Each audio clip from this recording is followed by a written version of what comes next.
Hi, good day, ladies and gentlemen.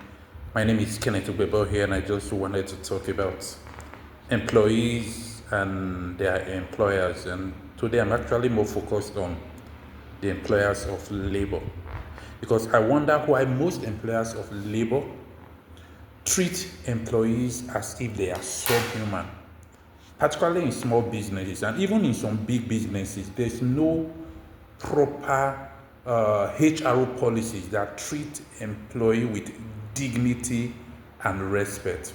And now it cuts across very many things, from the way some employers of labor speak to their employees. And if you live in a climate where job is scarce, people are forced to work in conditions they would necessarily not work under and for pay they would not work for. And then on top of that, they are being treated as if they are subhuman because they are employees. And it doesn't matter what they bring to the table in terms of contribution. So employers just do like slave masters, and terrible slave masters at that. They drive their employees as if their employees are not human, and that's quite improper because if it were possible as an employer of labor for you to do your entire operation all by yourself, maybe you shouldn't hire anybody. But if you do hire people, hey, treat them right. That they are your employees does not mean that they are subhuman. And the truth is, when you see some of these people, they do selective mistreatment. What do I mean selective mistreatment? When they speak to people not in their direct employ, they are more respectful. I know some of them can take it out on everybody. Yes, the waiter, the driver, the maybe the security at an establishment. But when it comes to their employee, their narcissism is next level. Their what's that word?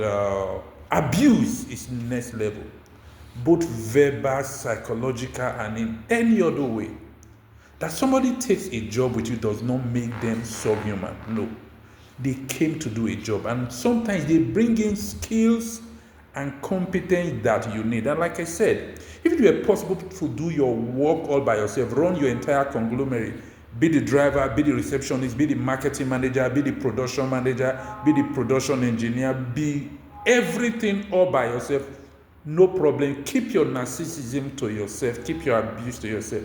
But when you have to work with people, the fact that you pay them does not make them subhuman. They are still completely human, even though they are in your employ. Now, beyond the verbal abuse, some actually go physical, and for me, that is extremely unacceptable. I've seen cases of people physically abusing their employees. That is absolutely unacceptable in any climate, in any language, under any condition, to abuse your employees physically. If for some reason you do not want them to work for you anymore, hey, lay them off. You have the power to hire, you also reserve the power to fire. Fire them.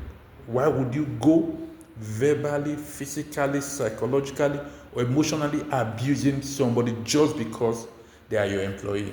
Now, can I talk about pay?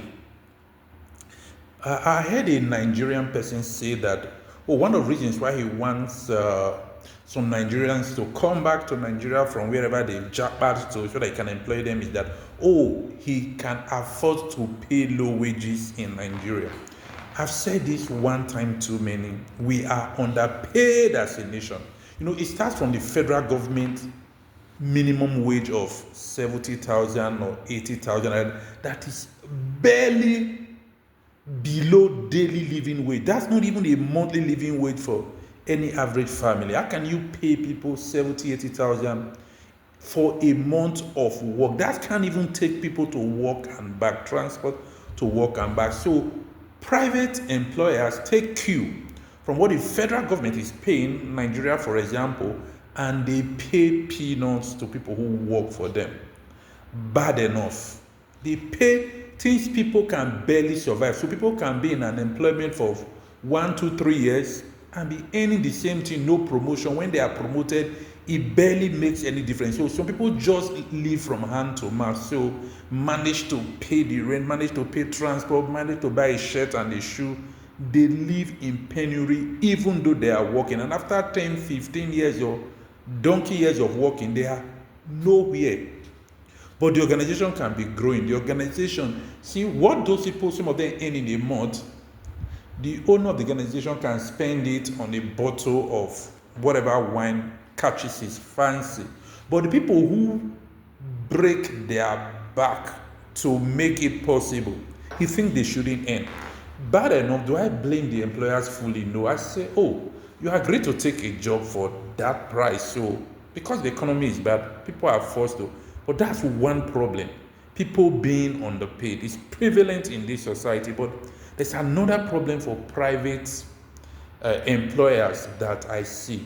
When the business, for some reason, when business is slow or the business does not make money, I know many employers who refuse to pay salaries or cut down on salaries, allowances, and all other things. Oh, because, and you guys all understand that business is slow.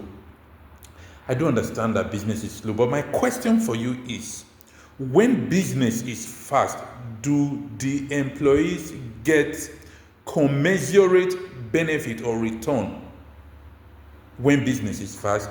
Or if the company suddenly makes a jump in profit, do they get in extra income? The truth is, most times they don't. Because they are not equity holders in your organization. They earn a salary. They just came in to earn something that is barely enough for a living. And then you tell them that, oh, business was slow last year, or business was slow last month, so I would underpay you. You guys should understand. And we didn't sell a lot last month, or that job fell through, so you underpay. As if when the job actually comes, when the big break comes, do you pay bonuses? Do you give them allowance? Or even those who pay bonus, they pay peanuts for bonuses. Because the employees, it's not in their contract per se, so they can't actually maybe query you.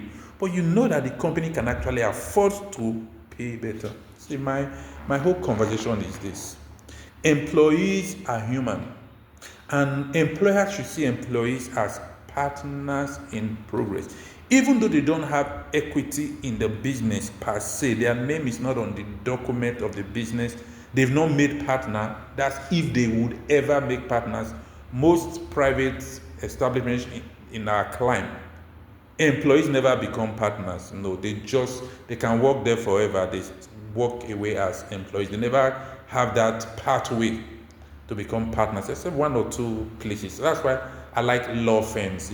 I've seen law firms where you come in and then you become partner over time. Good one. Banking, I think I've seen people rise up in the hierarchy, but in certain private organizations, you're just there. So what I'm saying is, treat your employee right.